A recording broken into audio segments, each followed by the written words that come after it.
Good morning and happy Friday. So glad you're here this morning. My name is Phyllis Newbill. I am an associate director in one of several centers within ICAT. A couple of housekeeping things before we get started. As always, we are streaming this morning, so what we are saying and doing is live on the web and will also exist on the web afterwards. Good morning. If you're watching us online, we're glad you're here. If you're here in the room, of course, we have pastries and coffee, so please enjoy those. The way that we can justify having pastries and coffee is that we have a sign-in sheet, so I'm going to pass that around, so please let us know who you are and that you're here. If you are Virginia Tech faculty and Professional Development Network credit is helpful to you, please make sure that you sign up for this morning's Playdate. You can use the QR code at the bottom of the clipboard, and also just make eye contact with me to make sure that you get credit. Or if I don't know your name yet, come talk to me, but we'll get it. If you're watching online, let me know via the questions link or send me an email, whichever is easier for you. When you have questions in the room, wait for me to get to you with the microphone so our friends online can hear you.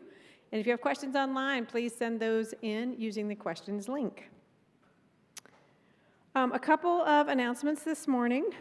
We have some things, lots of things coming up. It's the end of the semester, so many ICAT projects are going to be in the Cube and in the Center for the Arts in the next few weeks. So first off, Dark Matter had a performance last night, but also today, is it today or tonight?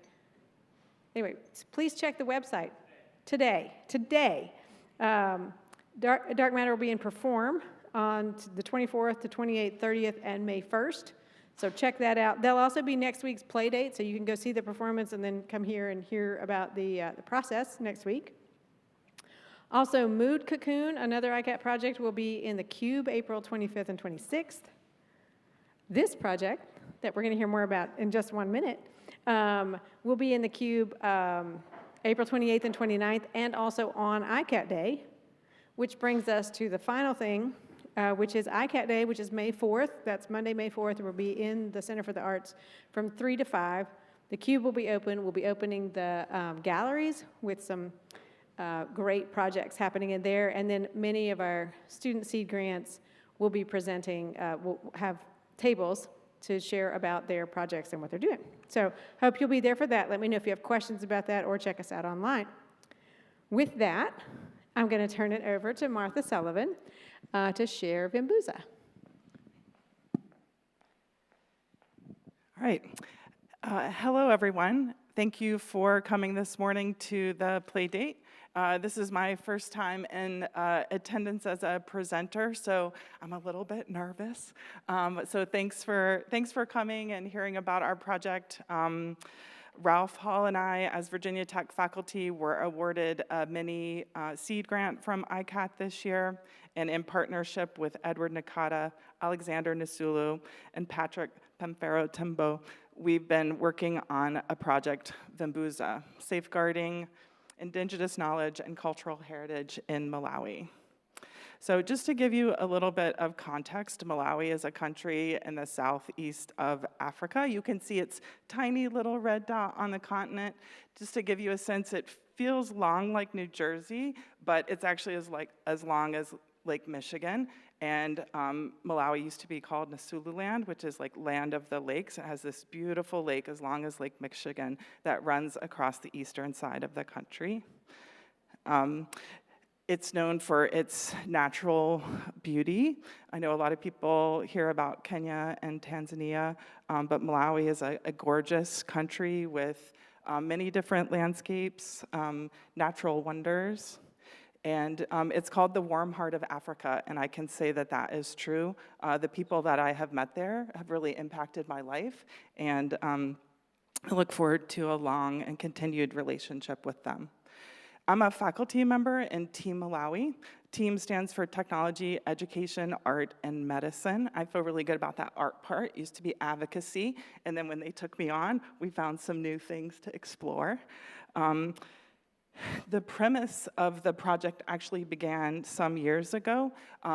The team that I work with is a specialist in focused ultrasound technology for screening, diagnosis, and treatment of disease. And this is an example of histotripsy from the biomedical engineering department here, where they're using focused ultrasound to turn a solid tumor into liquid, either extracting a small part to diagnose what type of cancer it is or remove the tumor completely. In my first trip to Malawi, I went with this focused ultrasound team to support students in 2 ways. One, design students through visual communication. They're a critical part of the education team launching. Not sure where that went. I'll just go to the next one. Launching projects. And then contextual research. So this is us at the Tholo District Hospital on my first trip to Malawi. I've tried to connect what I was doing in visual communication with partners in Malawi. I worked with the university, the Malawi University of Science and Technology, as our whole team did. And in this process of trying to train our students about visual communication in Africa, I made a wonderful connection with the students in Malawi and worked with them in visual communication. And so this is a community engagement project where they were revitalizing murals in a hospital related to mother and baby care. And this is important because the transition from just working with people to trying and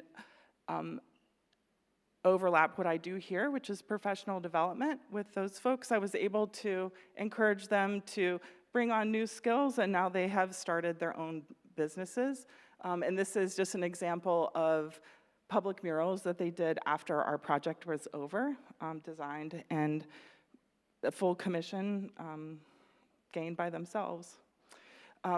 The idea that communication is important in healthcare is a theme that runs throughout this project and is, I promise, will launch us soon.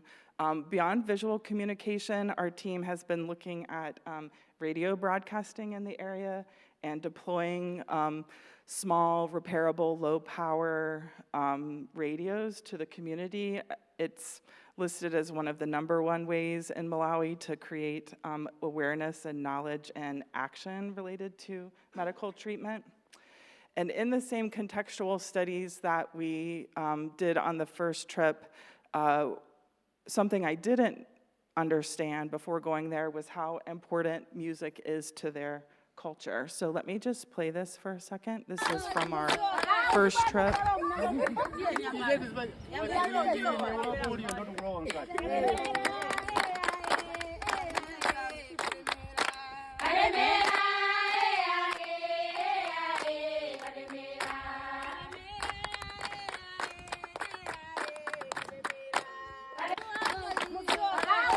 That may be all you need to see to understand that that was a call and response song.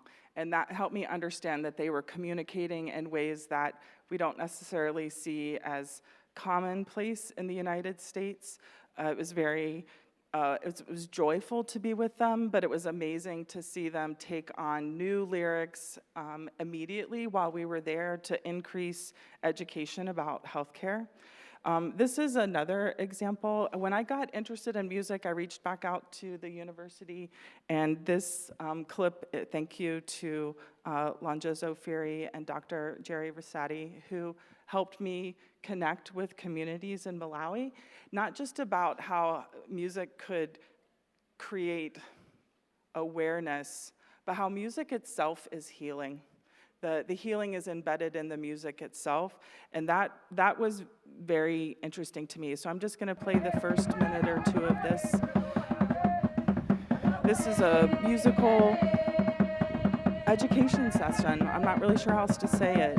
It's for young women who are reaching the age of puberty. They're guided by their community, by their family, by the elders. And this is a time when they are educated about the changes in their body, about the responsibilities of being a woman, but also creates community. So again, this is just another example of how music in Malawi is important to a larger healthcare setting than we might consider here at first glance. And this brings me to Hewe, and this is where the rest of the presentation will take us. Hewe is a small village in the Rumpi district in the north of Malawi.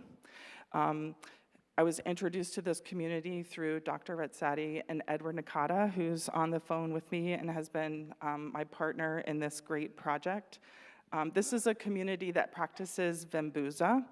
Vimbuza is a style of healing. It comes from the Tumbuka culture.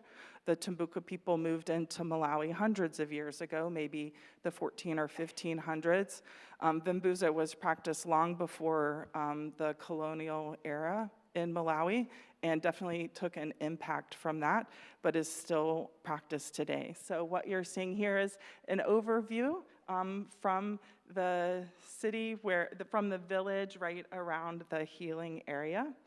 And in the healing process, you're going to find drummers, often 3, and each one of those drums has its own sound and its own place in the music. There's a singing component to Vimbuza. A lot of times these are chants. They may be repeated over and over again. Tumbuka is also the name of the language. I believe there's 17 different dialects in Malawi. And there's also the dancing part. When you see someone dancing in a Vimbuza ceremony, it might be the patient themselves, or it may be a prophet or a healer. There's a number of words that they use for those people, and they have special names when they're in their ceremonial place. And this is an example of a healer sitting amongst her community after singing and dancing together. She is sitting with a patient, someone that she's counseling. I'm giving you a really brief definition of this because I can say it from my understanding, but I'm gonna show you next some demonstration dances that were done for us as we were creating this project. So pause for a second for you to enjoy it.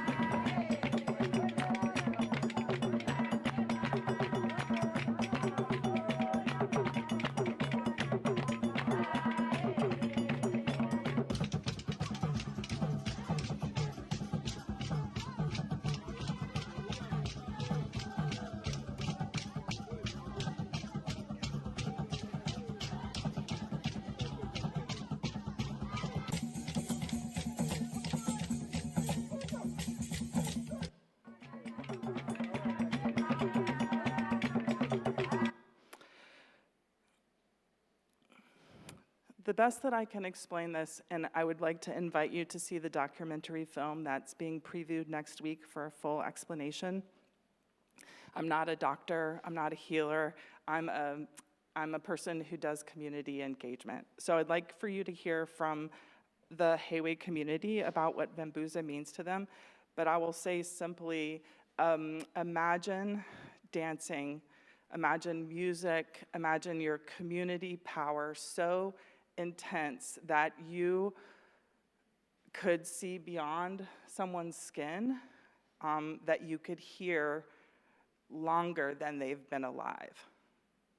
And so in that, you are connecting with their actual spirit, which is never separated from their health, not once ever.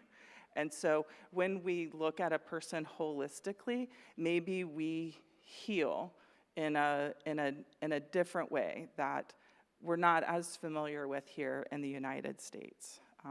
So it's a deeply personal, deeply connected, you can't help feel the energy, and they're going to use stronger drums and louder singing when I'm there, but I can tell you these healing experiences, they may take days. They may happen in the dark of night. They may happen in the most desperate moment, and it's that is when you need your ancestors the most, I think. And so please know that this is a demonstration and not a full realization of what you might be feeling at a moment that you were connected with spirits that are around you that have been deep in this land for hundreds of years, if not thousands. So the basis of this project was to bring a voice to a community that is ignored even by its own government. I think most people in Malawi would tell you that even Northern Malawi is ignored compared to how much Malawi is ignored across the globe. Edward and I, who are here in this picture with the Prophet Conway, worked very hard together to create a series of community events where we could capture as much as possible of the essence of Vimbuza. The ICAT grant allowed us to take wonderful photography equipment. This is us, Edward and I, working on learning how to fly a drone over the Hewe community. We took a number of other cameras, like I said, the 360 cameras that you'll see from the archive, and we shared them with the community. So first we built technical skill in our inner team, and then from that inner team, we offered community workshops so that the community themselves were collecting information about their own culture. It was never about me interpreting it or saying whether or not it's real or justified or how it compares.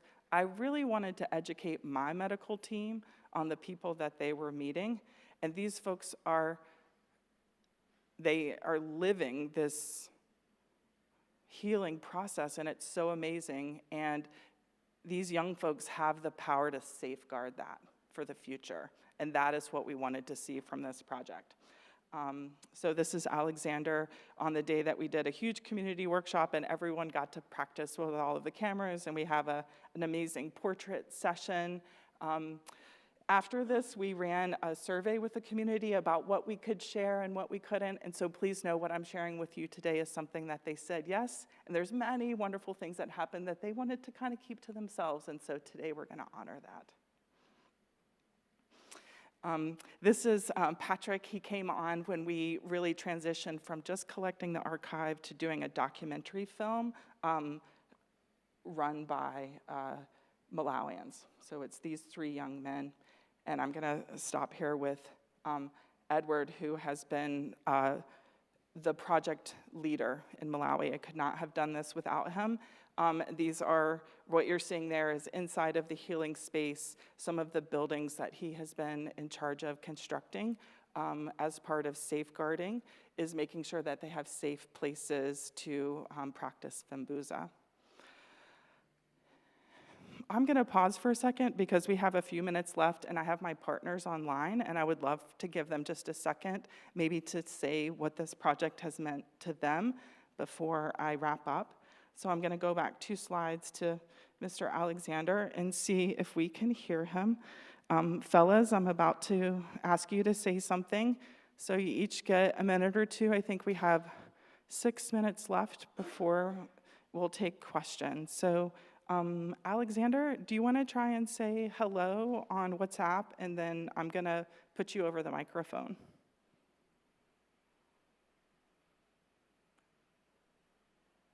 Oh, I can see he's still on mute. You're still on mute. Sorry. Okay, now we can hear you. So maybe you could say one statement about what the project meant to you or any comments that you might have. I think they can hear you now.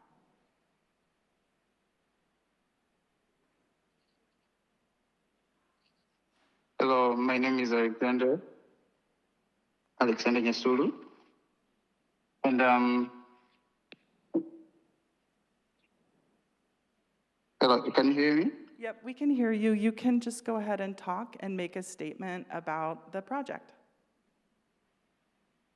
All right, my name is Alexander Nyasulu, and I'm one of the people who are involved in this project called we are trying to document Vimbuza to make an archive so that this knowledge wouldn't be lost. Because it's one of those knowledges which is very important to people, especially people in Malawi, especially people from the north who are called the Tumbuka. The Tumbuka has been using this knowledge for so long, for years now. Since they came to Malawi, it's one of the healing systems which they use ever since they came to Malawi. So due to all this, we thought it wise to document this knowledge so that this knowledge wouldn't be lost even to the upcoming generations, so that this knowledge is sustained and it continues to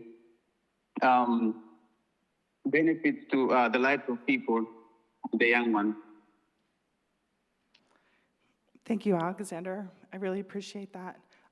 Patrick, do you want to come off mute for a second and then say hello and maybe offer a statement about working on the documentary film?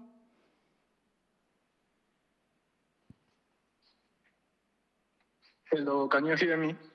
Yes, sir, we can hear you just fine. You're welcome to go ahead and speak your statement fully. Yes, first of all, let me apologize for the background noise. I'm around the construction site because this is where our network is a bit stable. So you forgive me on that. Yeah, so my name is Patrick Pempelotembo. I'm a student at Malawi University of Science and Technology. And I'm the videographer and cinematographer of the project. So this Vimbuza is really important. To me, of course, I'm not a Tumbuka, but I've learned a lot through the process of shooting the video.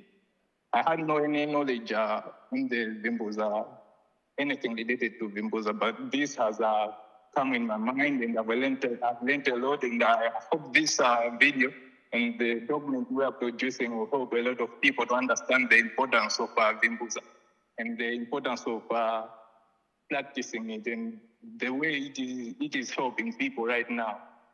So I think this is what I can say. Thank you, Patrick. We really appreciate it. And Edward, do you want to say hello? And then would you like to take a minute to give us your thoughts on the project?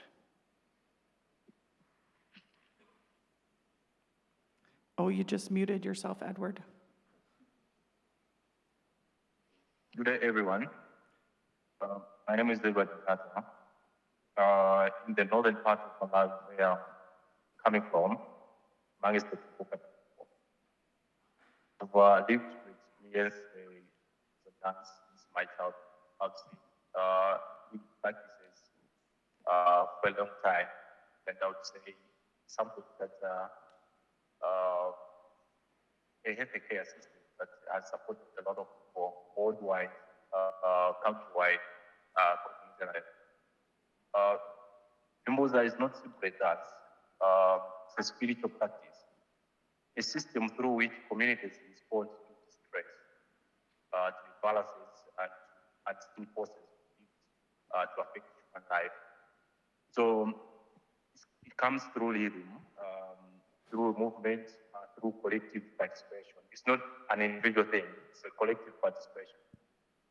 Vimbuza becomes a space where healing is experienced. So something that is not isolated, it is not individual, it is shared. So it's something that, for me, it's something that we need to give it a thought. We need to preserve it as of now, tourism and other stage performances has taken part to profit from it. So it needs a courage thought to preserve, to put some measures on how the communities should benefit from it, and from where younger generation would love to see it preserved, to see it lived. Because it's not a performance, it's something that the culture lives on. So it needs to be preserved. It needs some measures. As one of the individuals from Tumbuka people, I really love the project, and it's going in its course. That someday, somehow, people will appreciate to say we have something that we live for. Thank you. Thank you so much, Edward, Patrick, and Alexander. Like I said, I could not be more humbled by your work. So just to wrap up, I'm going to start in kind of where I started, which is what I learned watching my colleagues work on focused ultrasound And if you look really closely, you can see the cells dancing in the upper left-hand corner when I hit play. There is a relationship between all of these frequencies, and that's something that I didn't know that I would learn. I started with this project learning about focus ultrasound and emerging technology.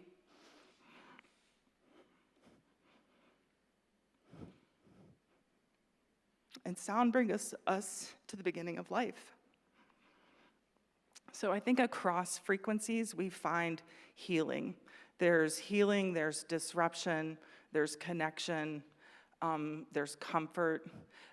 These sound waves heal by disrupting cells, by making them so active that they dance, that they come alive. And in Vimbuza, those sound waves allow us to connect to people from the past, from the future, from ourselves, from our inside and outside.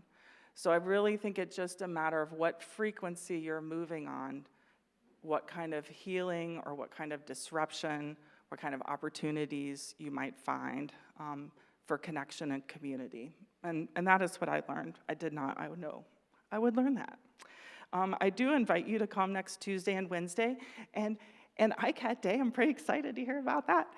Come see samples from the UNESCO-aligned digital archive across 4 days of recording, and then Edward as a director, Pimfero as a cinematographer, Alexander as a writer and cinematographer too, have put together an amazing documentary film. I'm gonna turn the volume down on this, but this is our cue to ask questions. Thank you very much to the fellows online.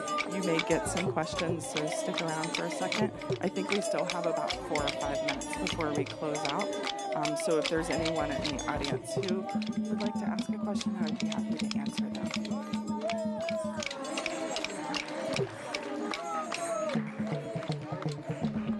Martha, thank you for sharing this work with us. What questions do we have in the room or online?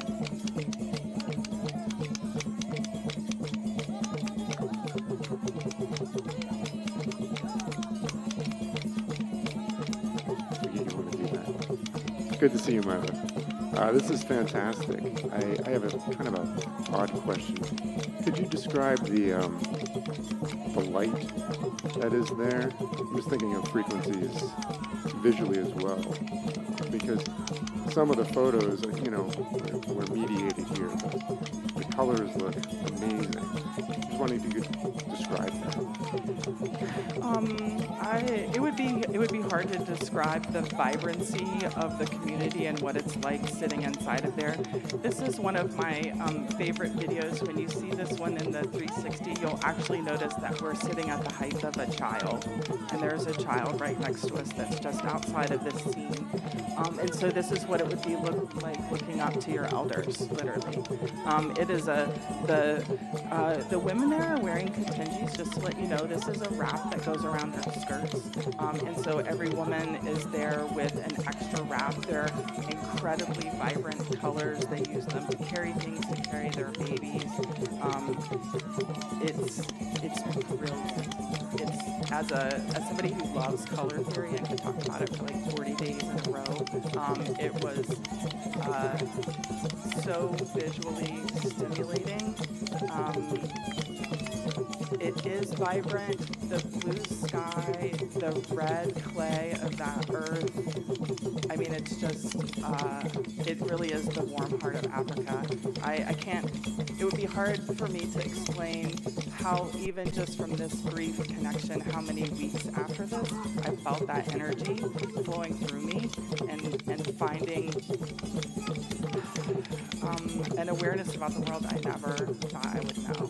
And I know that wasn't all about color, but it was just that vibrant. It's like hit every single sense, and it reminds you how important your senses are to your wellness. And that's what I would say. For starters, lovely project.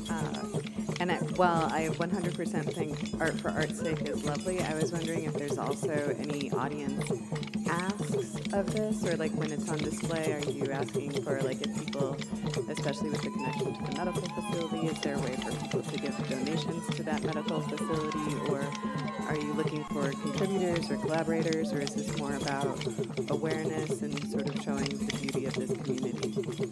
Thank you for asking that. I would say we do have to be careful to actually not put this in the category of art, because it is 100% a medical procedure.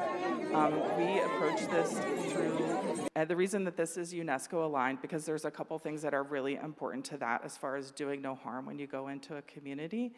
And I'm not gonna say I haven't made mistakes. But what we're hoping is to demonstrate that the community can document what is already established as an intangible cultural heritage by UNESCO. And in that process, they will qualify for future grants to safeguard the community. And so that is what we're looking to do. We're looking to prove that that's possible and that should be valuable. UNESCO does not consider Malawi like a full site, and so we have to build evidence that they should be, if that makes sense. And so we are hoping that by doing this demonstration that we'll be able to get further work that will help safeguard what's there and bring resources to a pretty low resource setting. The work that's in Malawi has inspired a nonprofit organization called One Love, One World. If there was somebody in the community who wanted to contribute directly to Hewe or this, there would be an option, there would be a path to do that. I hadn't even thought of that. Thanks, Megan. I will see. We are looking for awareness in our medical community. I have tried to go to the next level with a grant, like how could viewing this help inform medical practitioners? And we're not all sharing the same mental space about what that looks like yet. So hopefully that will be a future. I would say doing contextual research, I hope always helps my medical team, but the idea that introducing technology and cameras and drones is 50 steps before my drone team delivers medicine through the sky for people who have to walk 10 hours. So it's like a pilot study. Can we put technology into a situation related to medical and have it be beneficial? Because what has to happen before a drone flies to you, delivers a test that you're supposed to pee on or maybe put in your vagina and then send that back? Like how many steps of trust have to happen for that to be true? And so I'm working on step 2, and my medical team is working on step 77. And so we're trying to bridge that gap. Thank you so much. We are at time. I encourage everyone to continue the conversations and continue enjoying the pastries and coffee. We have one more play date next week, as mentioned earlier, and then that will close us out for the semester after ICAT Day. So thank you all for being here, and I hope your weekend is fantastic. Thank you, Martha. Thank you.